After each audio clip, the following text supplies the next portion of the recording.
আসসালামু আলাইকুম এভরিওয়ান, কেমন আছেন সবাই? আজকে আমি চলে যাচ্ছি আমার বাসায়। তো আমি এখানে সব কিছু দরজা-টরজা ভালোভাবে লক করে, লাইট-টাইট অফ করে সকাল, সকাল বের হয়ে গিয়েছি বাস কাউন্টারের উদ্দেশ্যে।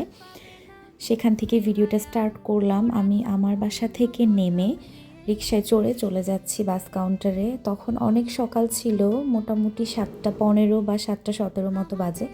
তখন আমি বের হয়েছি, আমার বাস ছিল 8টায়। আর এটা আমার ভার্সিটি যাওয়ার পথে আমার সবচেয়ে প্রিয় একটা রাস্তা, সেটারই কিছুটা ভিডিও করছিলাম। আসলে বাসায় যাচ্ছি, নিজের বাসায় অনেক বেশি ভালো লাগে, আনন্দ লাগে। তার পাশাপাশি একটু হলেও মন খারাপ হয় যে আবার কবে ক্যাম্পাসে ফিরে আসবো ওটা নিয়ে। তো আমি সারা রাস্তা যেতে যেতে কিছু কিছু ক্লিপস নিচ্ছিলাম। দেন আমার বাসের মধ্যে আর কোনো ক্লিপস নেওয়া হয়নি। এটা হচ্ছে সাম্পান হাইওয়ে রেস্তোরাঁ, যেখানে বাসটা থামে। আর সেখানে গিয়েই আমি গ্রসারিতে একটু ভিডিও করলাম আর একটা চিপস নিয়েছিলাম। আমি আবারও বাসে উঠে পড়লাম আর এটা আমি একবারে বাসায় ফিরে চকলেটস খাচ্ছিলাম, সেটারই ভিডিও। আল্লাহ হাফেজ।